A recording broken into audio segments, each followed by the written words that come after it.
right. So where did the concept of hell as we know it come from? Well, it's a very good question, and it has multiple answers. Fair enough? Let's do it. We got a lot of time. Let's do it. So I think that in the Hebrew language and the Greek language, the words translated from hell primarily are Sheol, which means the grave, or Hades, which means the grave in Greek, and Gehenna, which is the garbage dump outside of Jerusalem where they burn things and where often diseased bodies were put. So there's a lot of tears and anguish at Gehenna. Mm-hmm. So these translators, interestingly enough, they take all these words and they translate them hell. Even though they have three different meanings. I wish they just transliterate them. What I mean by transliterate, I mean just put the word Sheol in there instead of hell. Put the word Hades in. Put the word Gehenna, and let me do my own interpretation. Mm-hmm. And somewhere in Revelation, there's another word. The lake of fire is also, I don't remember that word, whatever. But in those concepts, the Bible, I mean, I have to call the translators out. I read the ancient languages. I mean, I could teach these languages. And you go, this should not be translated this way. It has a theological bent on it, which is another story altogether. Mm-hmm. But the concept of hell in the church created the concept. There was one point in about 1100 in that era to where suicide became people were just, hey, life is terrible. Yeah. Let's just check it was out. Rough. And the church came out and said, if you commit suicide, you're going to hell. Well, what's that? So what hell was is this fiery place that Dante showed them, a place where the devil lives with the big horns, and this is a place where there's always going to be anguish and it's going to be punishment. So to protect people from committing suicide, they scared the hell out of them. Yeah, exactly. Or scared the hell in them, whatever. Yeah. But I find that to be disturbing. Sure. And that's never left. I remember growing up in an evangelical church when an evangelist came and he said, let me tell you how long eternity is, and this is how long you're going to burn in hell. If you can take a sparrow and take it to the beach and take one grain of sand from the beach and fly all the way around the world and put it back in the same place and do that for every grain of sand on every beach in the world, when he's done with that, that's the beginning of eternity.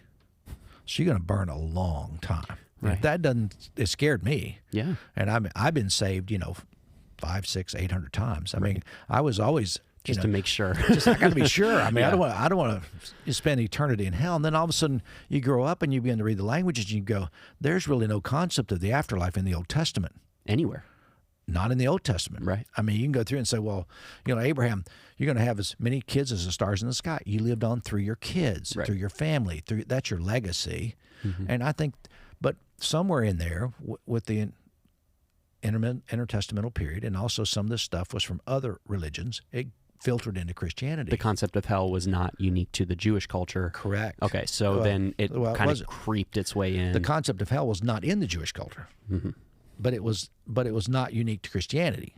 Right. It was in Manichaeism and a few other things that came about. Even the concept of the Egyptian religious worship.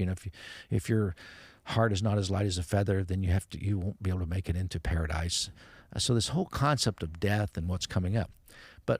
So there's a lot to talk about in hell. Yeah. But I'd say I do believe hell needs to be redefined, not as something that's in the future, that's a damnation, that's going to be punishment for me. Hell is that which I have to go through in this slide when someone rapes a baby or someone does something just so deplorable against humanity that's when our hearts hurt. And some parents have lived in hell when their child has been abducted. Yeah. That's where that hell should be described, but not as this eternal damnation for people to scare them into a relationship with God. Well, and if you're utilizing the Bible as your foundation for your belief, it's not biblical. This concept is not biblical. It has been misinterpreted, and it's been layered. It's back to that 70 feet of debris of culture that has crept its way in, and so people think this is foundational. They think it's theologically sound, and historians and theologians like yourself know that that's not true.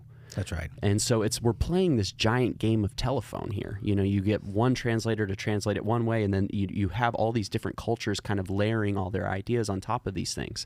And, you hear that story about the church coming up with this kind of concept of hell. The heart behind it was good. The heart was like, we don't want people to kill themselves, so we're going to try to scare the hell out of them so they don't do that.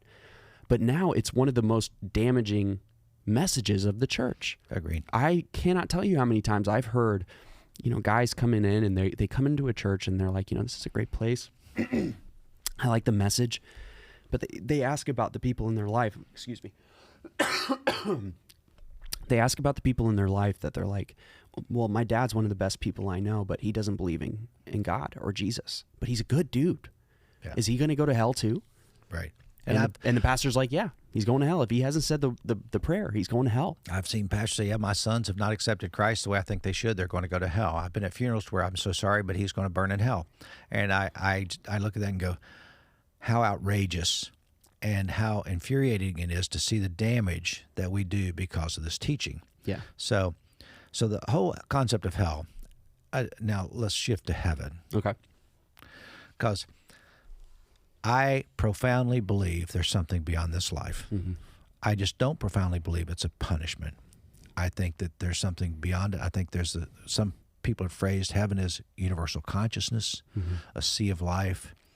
John Shelby Spong would say this: if God is the source of life, then let's live our life fully. And I think he is a source of life. If he's a source of love, then let's love extravagantly. And if he's a source of being, let's be the best version of us we can be. Let's be all that we can be. Yeah. So if God is defined as the source of life, love, and being, which I think he is, then someday when we check from this life to the life beyond, I think we enter in this sea that's all around us of consciousness. And for some, we feel it, and for some, we don't. Yeah. And people say, well, can you give me a visual? Yeah, if you've ever watched Star Wars and you see Luke Skywalker walking up, and then, there's Ben Obi who died in the course, he's standing there, and there's his father, and there's even Yoda. And all of these are standing right beside him, kind of in this consciousness. You can see them, and they're encouraging him. We're with you. We'll always be with you. The Force is with you. And the Force is the very presence of God in our lives. And I'm not saying we don't all have a dark side. I think that we can get into that too. But I think we understand life as something beyond us that's the source of breath mm-hmm. and air and sunlight. And actually God is that which continually creates order out of chaos. That's a God that I want to worship, and that's a God I want to adhere to, right. Not the one that sends people to hell because, I lived a good life, but hey, I just didn't pray the prayer. Sorry, you didn't pray the prayer, you're out. Yeah, well, that was always the question. Like, what about the people that haven't heard the message of Christ, haven't been given the opportunity? I mean, basically everyone in the Old Testament is... Everybody before Jesus, they didn't. Well, and there's a way they get around it. Let me hear it. You play those games. Well, Christ was... He was foretold, and we believe in this, the foretelling of this prophecy, or, that we believe in advance, or we trusted God. I mean, it says in Abraham believed God, and it was credited to him as righteousness. What Abraham said is, I believe there's something there. Mm-hmm. I believe there's this consciousness all around me, and I'm going to align my life to morality and trying to love other people.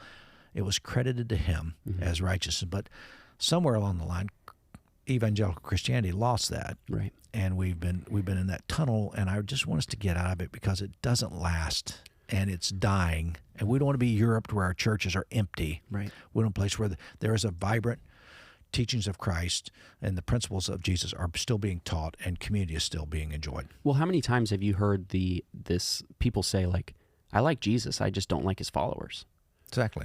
I think the message of Jesus is really, really profound and good, and people see that. But they hate Christianity because of all the damage that's been done off of bad theology. That's not authentic to what you say all the time, authentic teaching of Christ.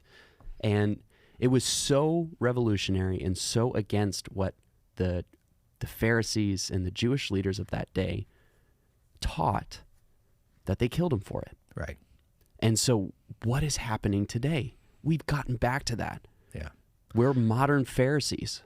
We've gotten so focused on the rules and the laws and this hyper focus on, I want to make sure I'm going to heaven, so I need to be certain about what I believe, and we negate the love. We throw people under the bus. And that's why Christianity is dying, right? Of that sort is dying in this country, because it doesn't make sense. It's not what the populace understands. And I think we can see that it's something in the past. It's not something that I think will make a difference for the future. So, but when you talk about, we're cursory about heaven, and you talk about hell, and then let's talk about the Bible. Right. That's a good segment.